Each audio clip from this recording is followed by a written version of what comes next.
Hello, everyone. So I'm Mikhail, and I'm really happy to welcome you here. And as you know, Armenia is considered to be one of the strongest chess nations in the world, and it also has most chess grandmasters, one of the most chess grandmasters per capita. And you know that chess is also part of chess curriculum in our country, and we are the first country that has chess as mandatory in schools. And today we decided to, of course, Armenian Virtual College decided to have some discussion online meeting about chess in Armenia, and we are very honored to have two very special guests today, two very amazing ladies, the best Armenian women chess player, European women chess champion, and the only Armenian women chess player who has the title of men grandmaster, Elina Danielian, and one of the youngest Armenian women stars who will become, of course, again, a very good chess player, four-time Armenian women chess champion, women chess grandmaster, Maria Gevorgyan. We are very happy to have you today. And now I would like to pass the floor to Elina to start our conversation. Elina will speak about chess life in Armenia, about her chess career, what difficulties she had, also about um, how she managed to become so prominent chess player. And now, Elina, please. Good evening, everybody.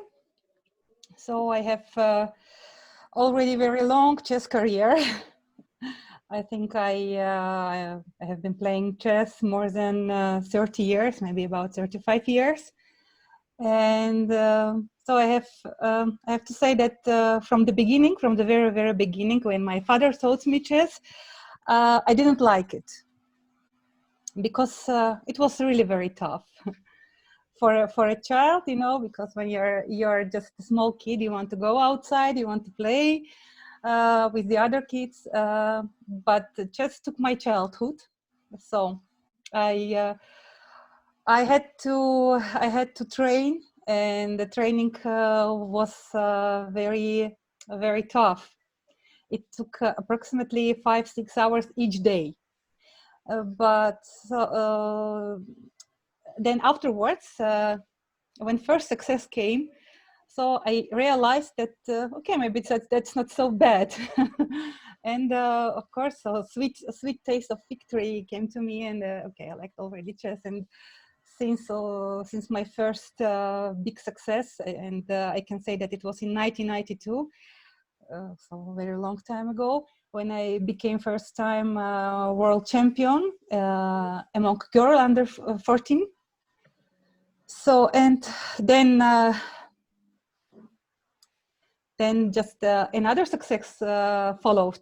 In the next year, I became second time world champion, but already in a higher age group, and under 16. So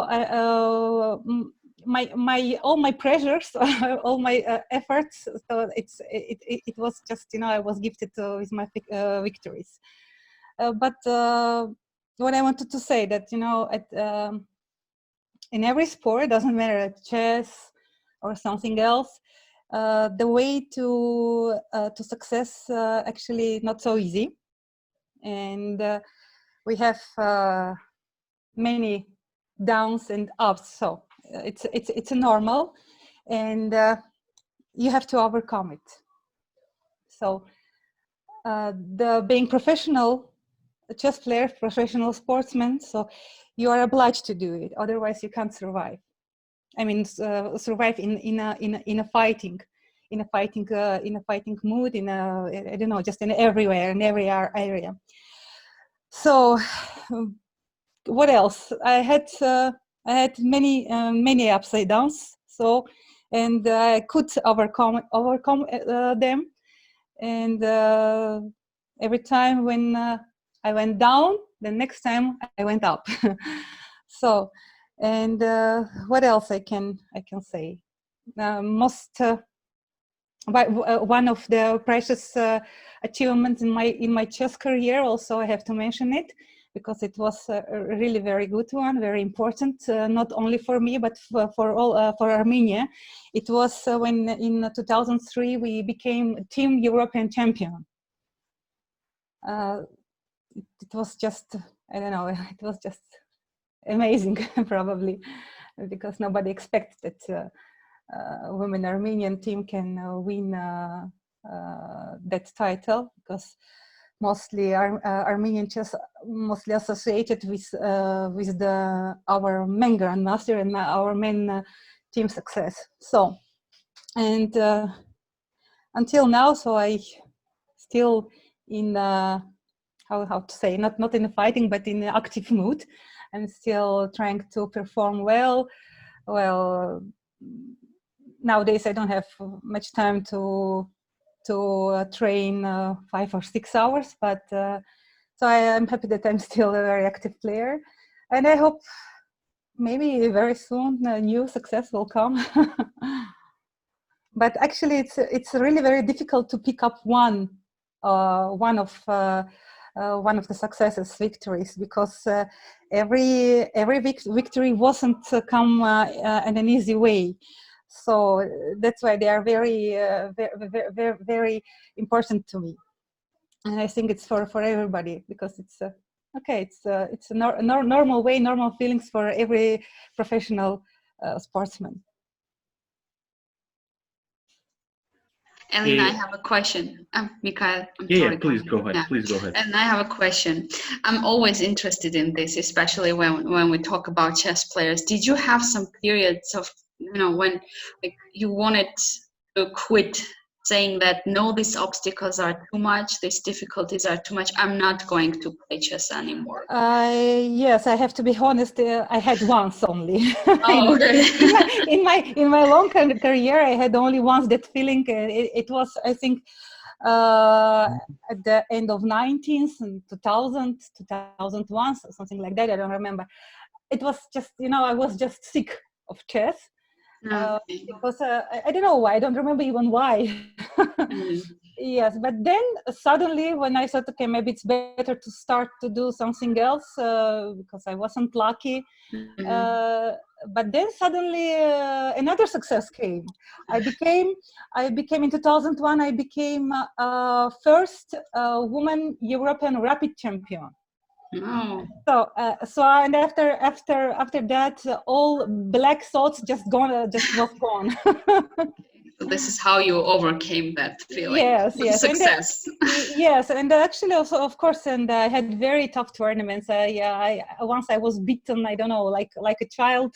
I was losing all the games in a very strong tournament. It was just one of the Grand Prix legs, and I managed only play only three draws.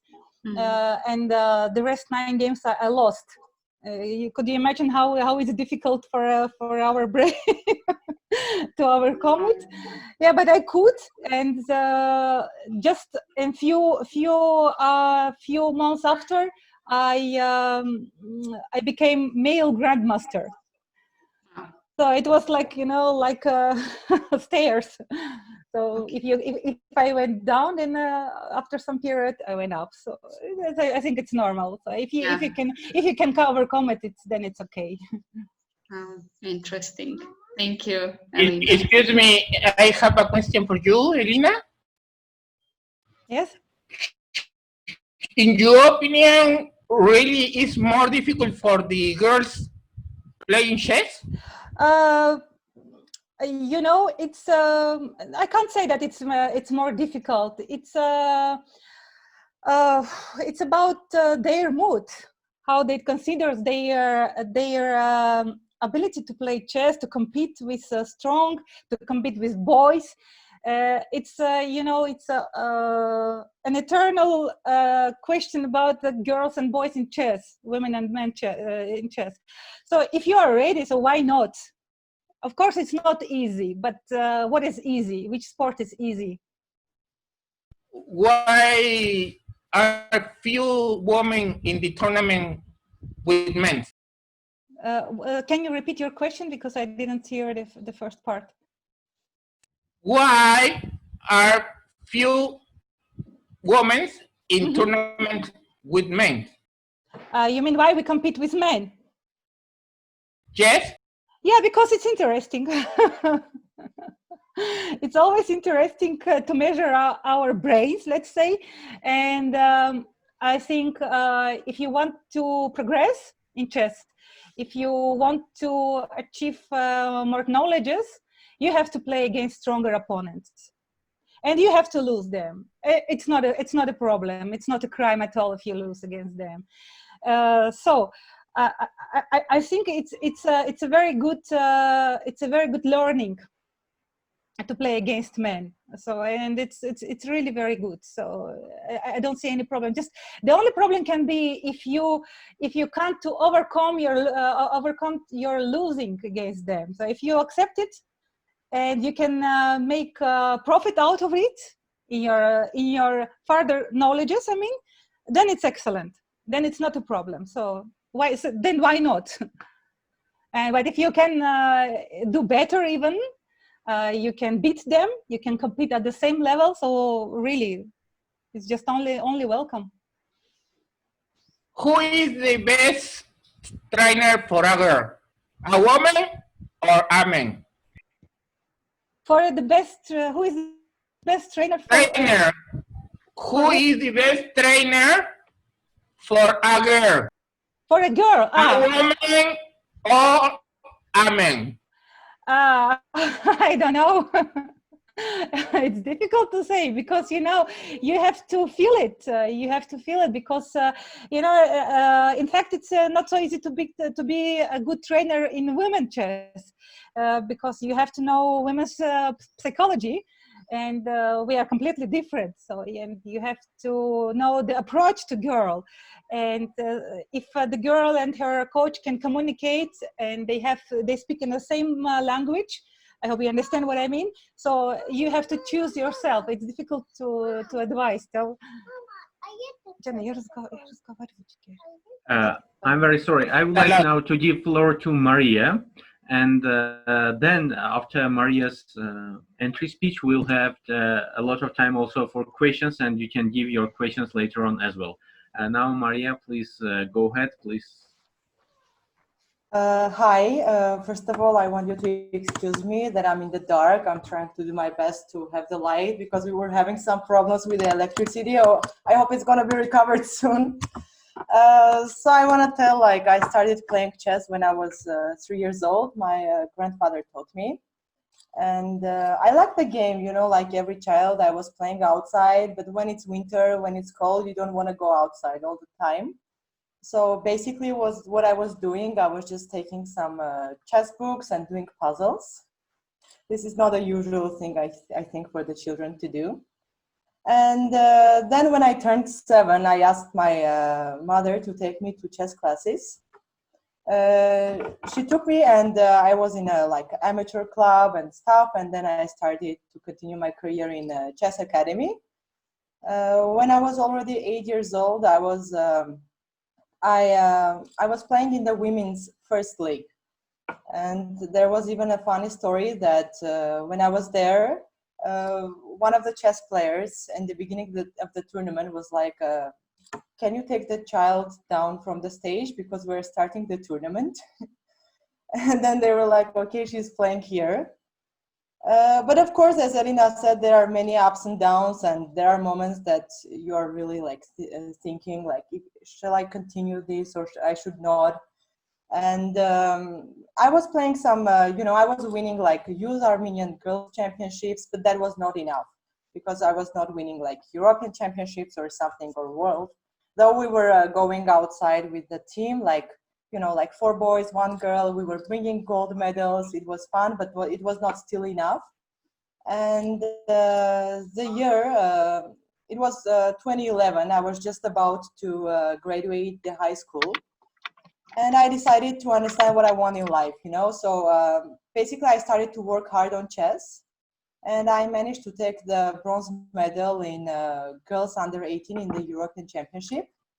So this was like a motivation that brought the patient back. And the next year I won the European Girls Rapid Championship. And this was the exact year when I was graduating high school and I had to make a choice what I want in life.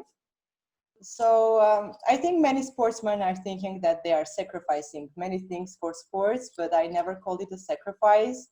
But I sacrificed a huge thing. It is not like a sacrifice. I had to understand what I want to do because after graduating the high school, I was accepted in the college in Philadelphia. And I even got the scholarship there, but I had to make a huge choice for my life, and I decided to stay in Armenia and continue playing chess. I think I made a right choice, and then I managed to win the Armenian championship, be in the team.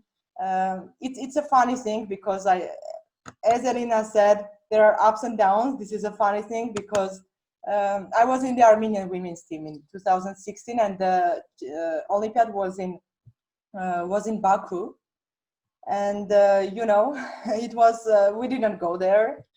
And on the next Olympiad, I was not in the team, and this year I was in the team, and the Olympiad was postponed again. And it's like when you have a dream to play in Olympiad, and it's always like you don't get a chance. But it's not that difficult to go through it because when you do what you love, and I really love playing chess. That's the point. Then nothing can stop you. Like it's really fun.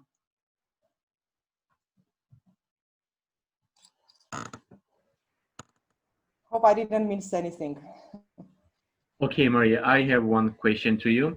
You mentioned that you had some difficulties, and every sportsman has difficulties, and it's your dream. I think it's every chess player's dream to play in Olympiad, and this unfortunate, yes, in 2016 in Baku, and this year's circumstances.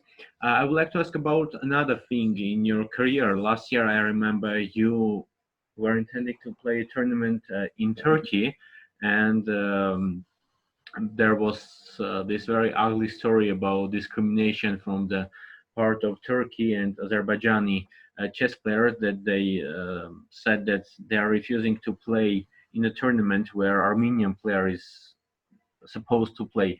So I understand that it was very difficult, this situation, how you overcame this, and yeah, it was really heartbreaking story for me because when I got this message, I was playing a tournament, and it's especially hard when you play a tournament and you get this kind of a message. But when I was back in Armenia, I decided that I have to fight for it because that was really unfair, and non a sportsman shall go through it. Be unfair not only for me, but it would be unfair for other sportsmen if I would not talk about it.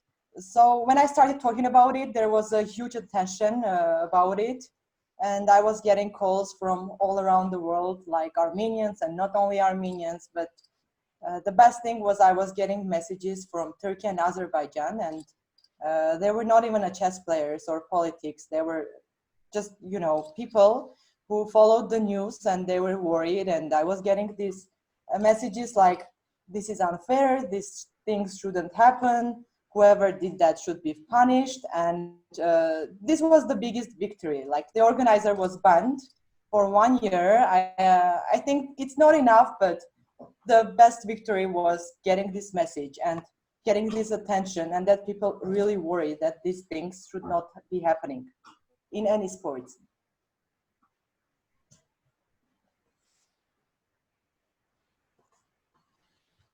okay, thank you, Maria. And now we can pass to questions. If anyone has a question, please go ahead.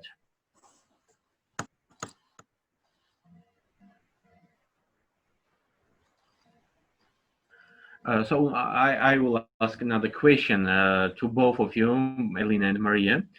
How it is to be a women chess player in Armenia? We know that in Armenia, not in Armenia, but to be a chess player, to be a sportsman, because it is very difficult to have normal family life like anyone else, because all these trainings, all these tournaments that you go, how it is to combine this. And I would like Elina to answer first, that we see her she has a daughter, and how it is to be a sportsman, a professional sportsman, and to raise a child, and this how you combine this, Elina.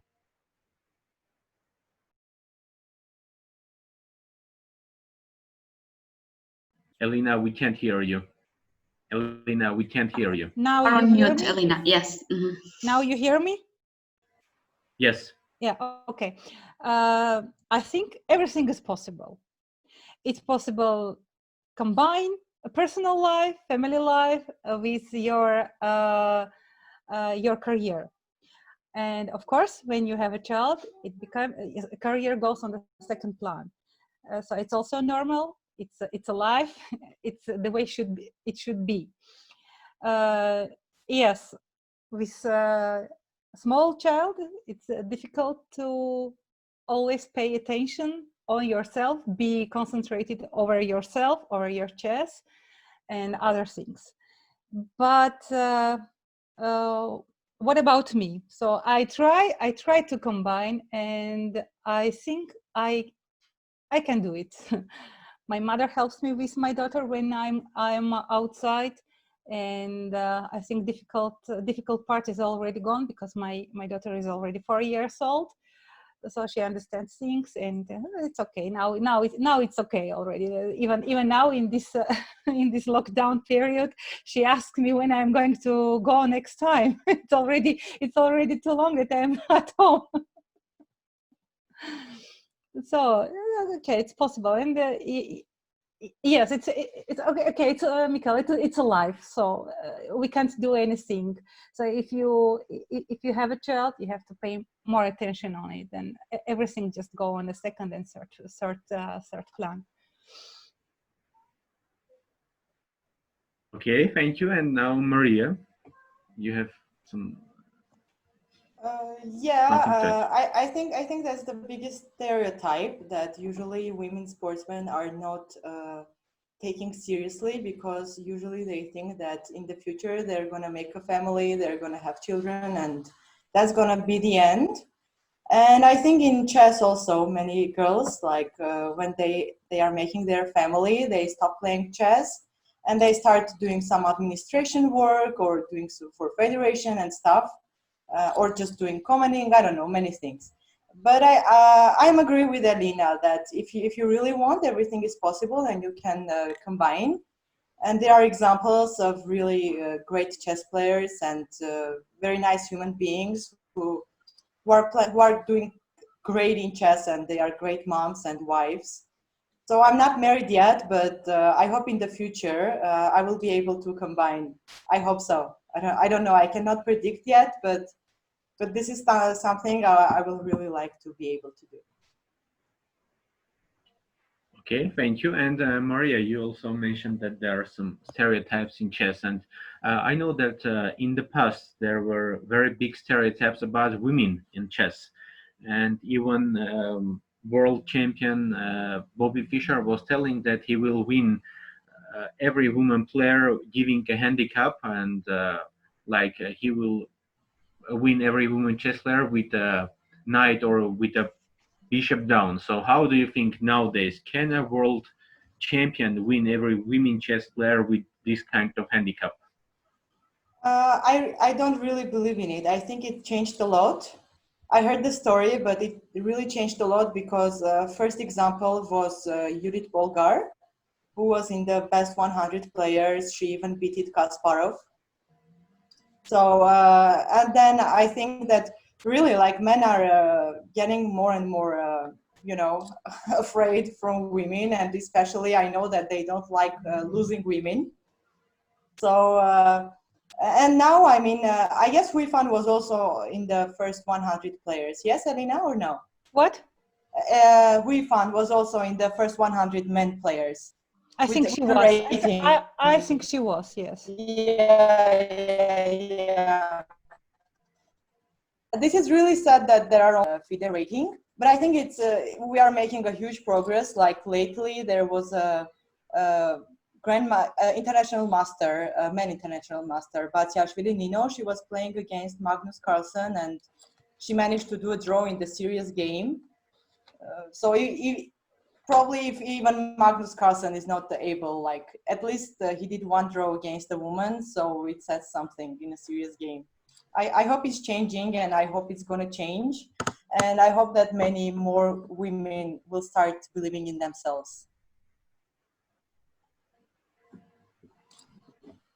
Excuse me, a question for both Maria and Elina. Why is no? What is the best way for introducing the chess in the school? Can you say again what is the best? Okay, yeah, I understand your point. Why? Just simply, it's a good. it's a very good because well, chess for kids. You know, it's how to say it. They start to think. They start to think. They start to calculate. They start to recognize many things. I mean, in a whole, not only in chess. So that's why it's just can't be bad. Okay, it have only positive sides to teach kids chess. So you can make only positive things out of it. Okay, I got your question. I will tell you, I'm doing PhD in the topic of chess in schools and how to teach chess in schools. I hope my thesis will be ready in 1 year, and probably I can talk about it in my 120 or even more pages. Maybe one day I will come out with a bigger topic, because we cannot just say it in 3 minutes or something. There is a huge Armenian research institute working on it, and the people are doing like a big job. They are working like day and night. You have to see like what is happening there, and not only in Armenia, it's everywhere. It's not easy, because it's new in the schools, and sometimes it's not like really accepted by people, because especially for the parents. But it's changing, and I'm sure like in 10 years or maybe even more, like when these children will grow and they will already have had the chess in the schools, they will be able to introduce chess to their children, help with it, and it's going to change. But for the best way, there is not a direct answer for it. It's a hard work. People are working on it, and if you want to get an answer, you have to have a lot of practice. But chess in schools is just from 2011, so we didn't make a big road, and it's only 9 years, and but the steps are huge. So I hope it's gonna be better. That's what I wanted to say, probably. Thanks a lot for the answer.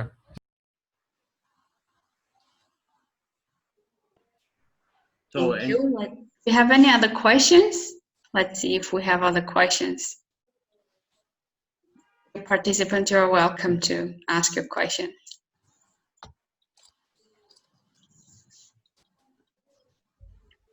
I have one question, girls. Thank you very much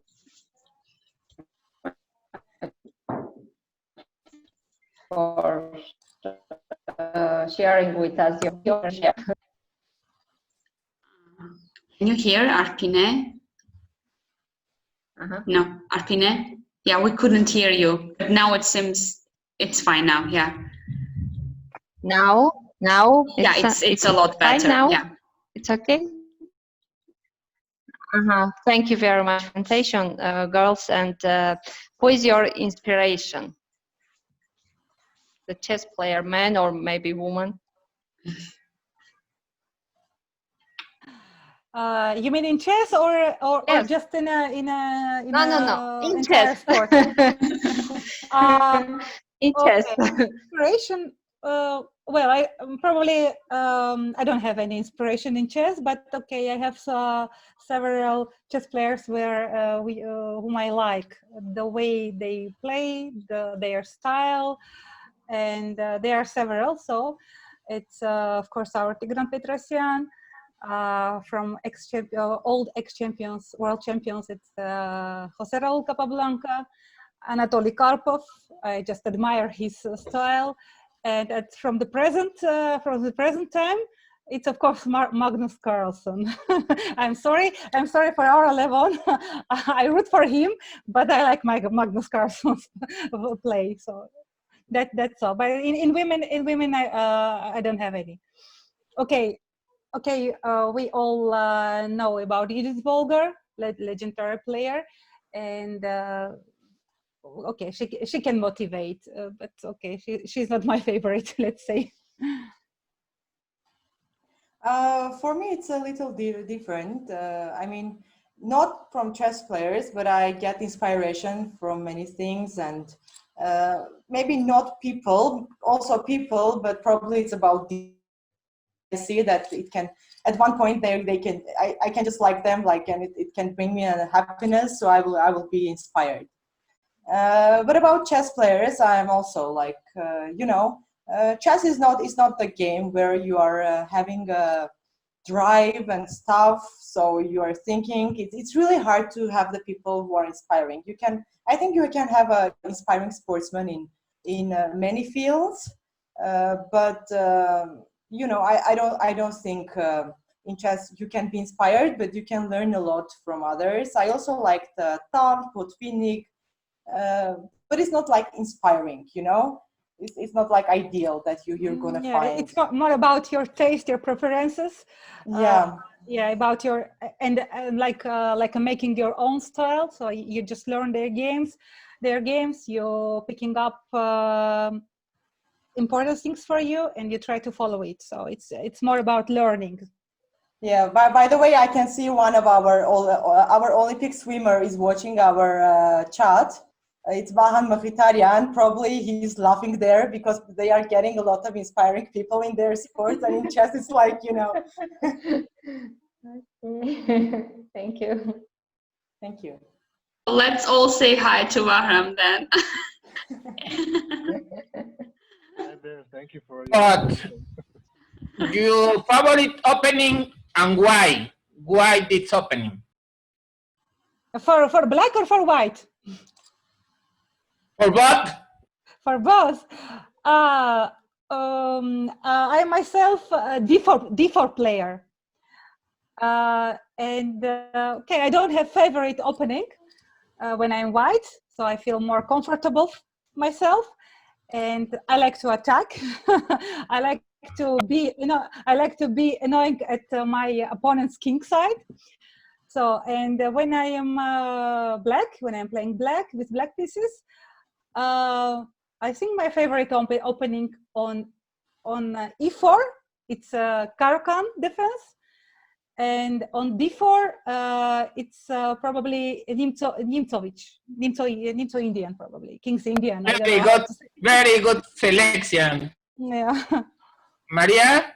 I'm an E4 player, and just openings and more attack, sacrifices stuff. And for black, when it's E4, I like playing Sicilian, and against D4. I like playing Benoni, so I'm not like really allowed to play it every time because it's a dangerous opening, but I really like playing it. Yeah, it's very complicated opening, no? Yeah, you have. Elina also played it. It's very hard.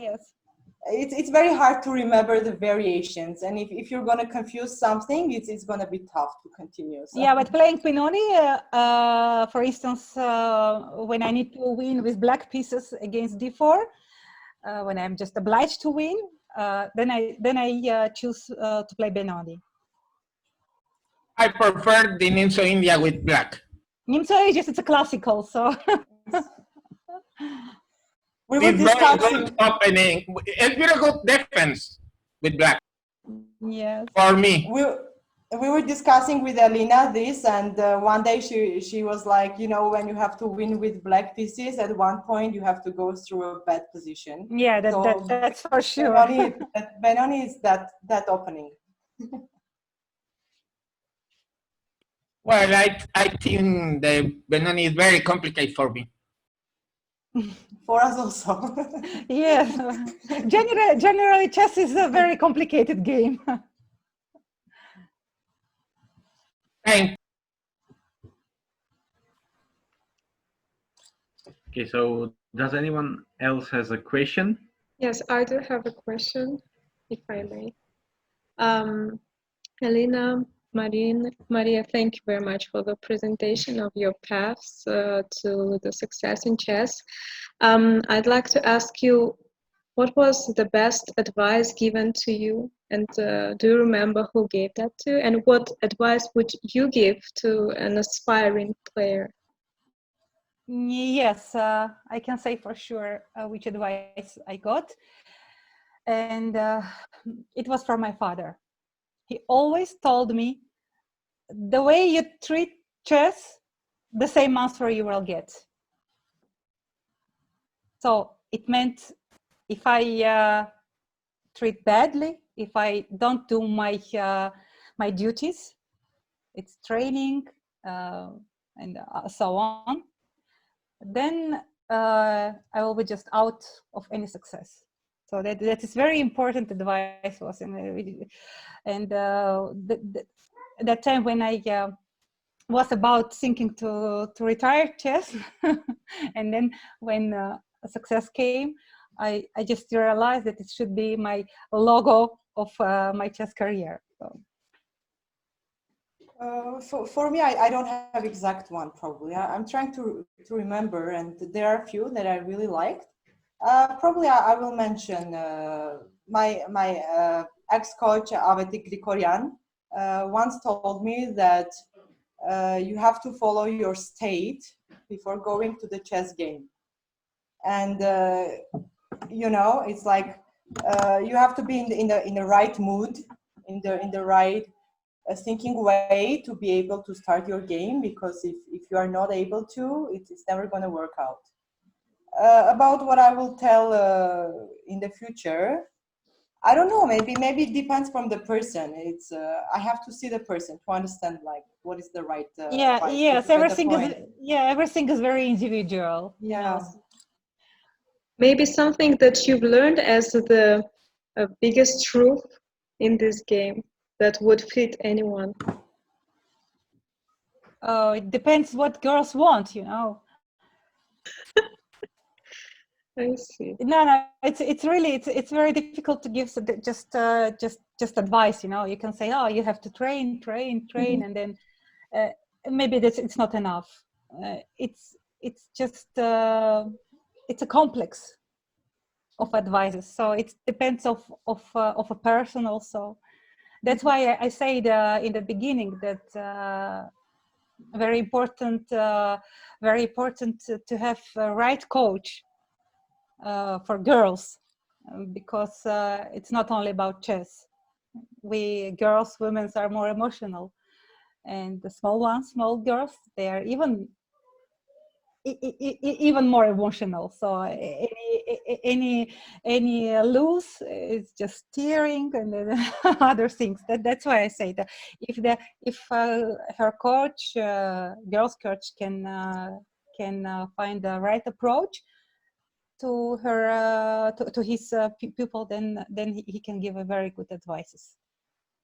So you by the think way, this is very important about the coaches for girls, because usually boys they feel faster when they have to change the coach, but for girls at one point you might not have the the right coach for you, and it's going to stop all your career. So you have to be able to at the right point to have the right coach. This is very important. maybe there are some obvious signs of the coach not fitting the child, how the parents, for example, can notice that it's not the right by the results. Yeah. It's clearly visible. Mhm. So if you see that your girl doesn't promote, and then she stands on the same level, then it's time to change the coach. Sure. Thank you. We have a question from Just a second. From Gregory Barserian. Thank you, Gregory, for your question. So the question is, hello, when you were training for chess, what were you mainly doing? For example, were you simply playing chess games, studying opening variations or solving puzzles, or were you doing all of them together? Yes, I was doing all of them together. For me, it usually depends because when I play a tournament and then I can analyze the game, this is also important that you have to have the right coach to understand what was the problem you were doing not so good in the tournament and in the game. And then you can feel what is needed for the moment to, you know, if it's something connected to openings, you have to work on openings. If it's something tactics or something, you have to work on puzzles. And so on. But I think playing option has always been a good for me because I could practice and check my problems at once, what I had. It's always good to have a sparring partner. Okay. No, but if you want to be a really very good chess player, you have to learn chess basics. I mean, not like moving pieces. I mean, you have to learn chess classics. You have to view, to make a view of their games, and then you will just learn a lot. Analyze their games, because you can pick up many very necessary things from it.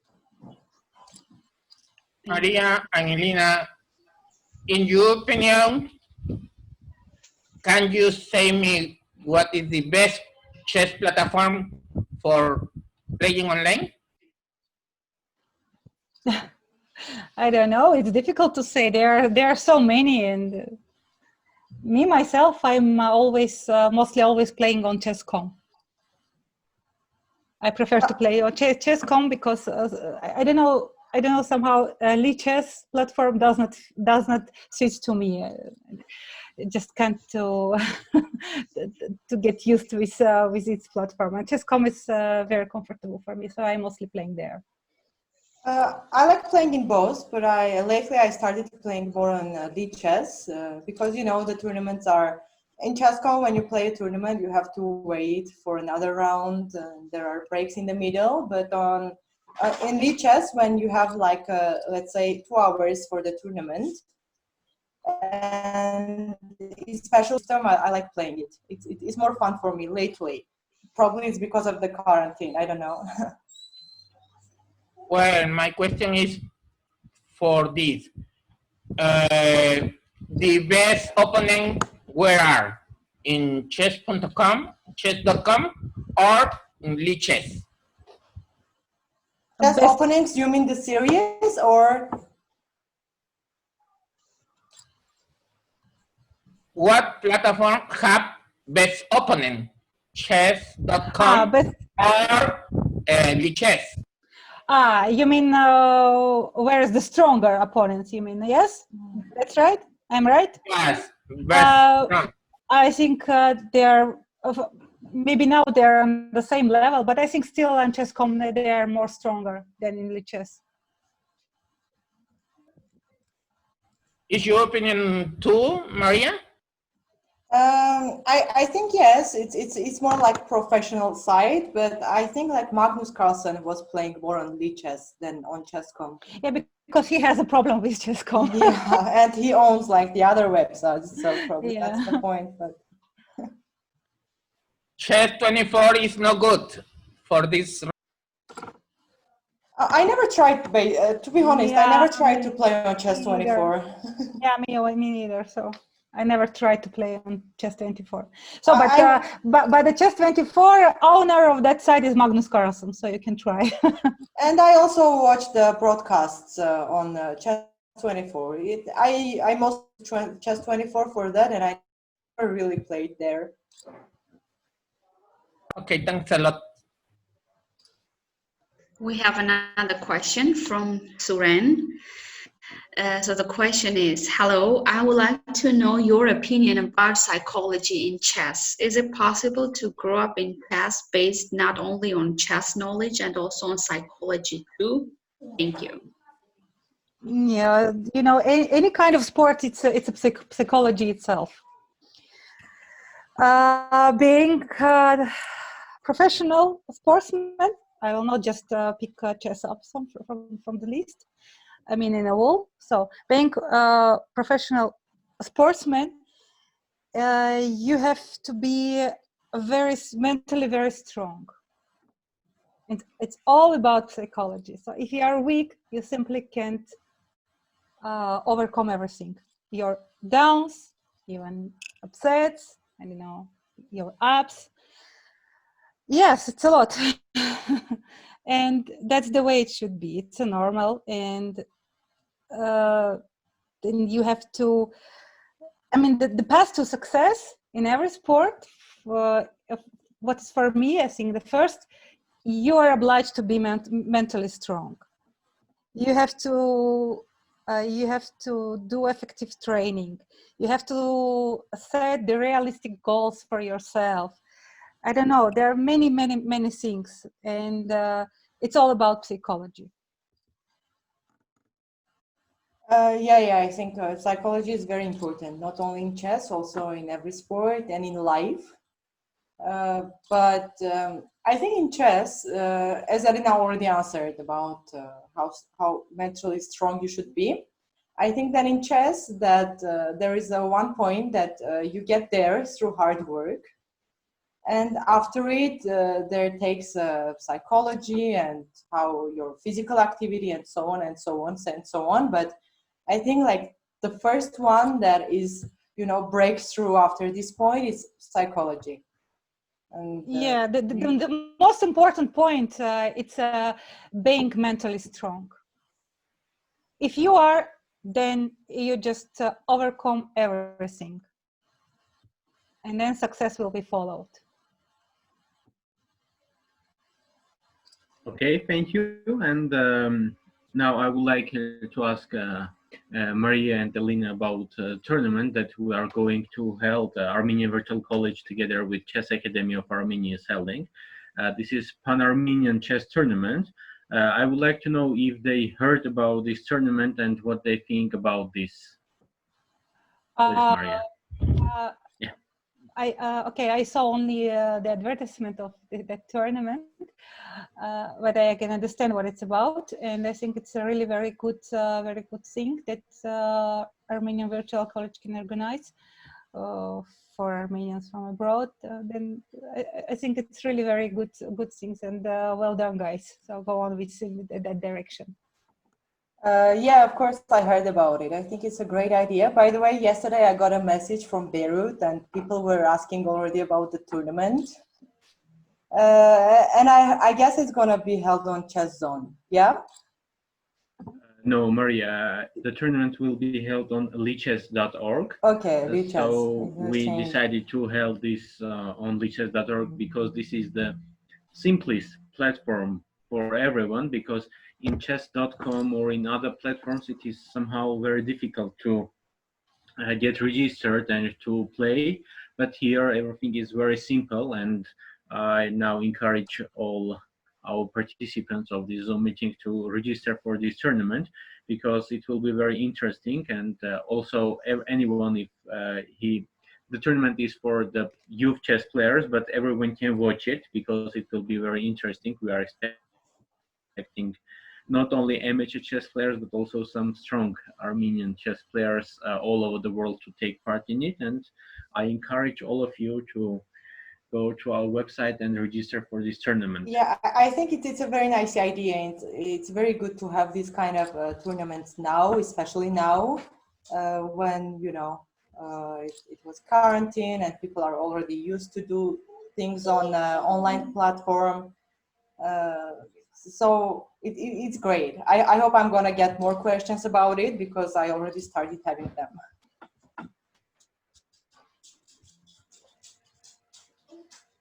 Okay, so do we have any more questions? Maria and Elina, can you say me your surname in chess.com and chess.com? Our what? Can you Ah, give me your surname in Ah, chess.com? nicknames. my username at chess.com is Classy L. And mine is Arm Queen. Our queen, good Arm, name. yeah. Thanks. Thank you. Okay, thank you everyone. So I think we will stop on this because in 5 minutes we have another meeting on Armenian language.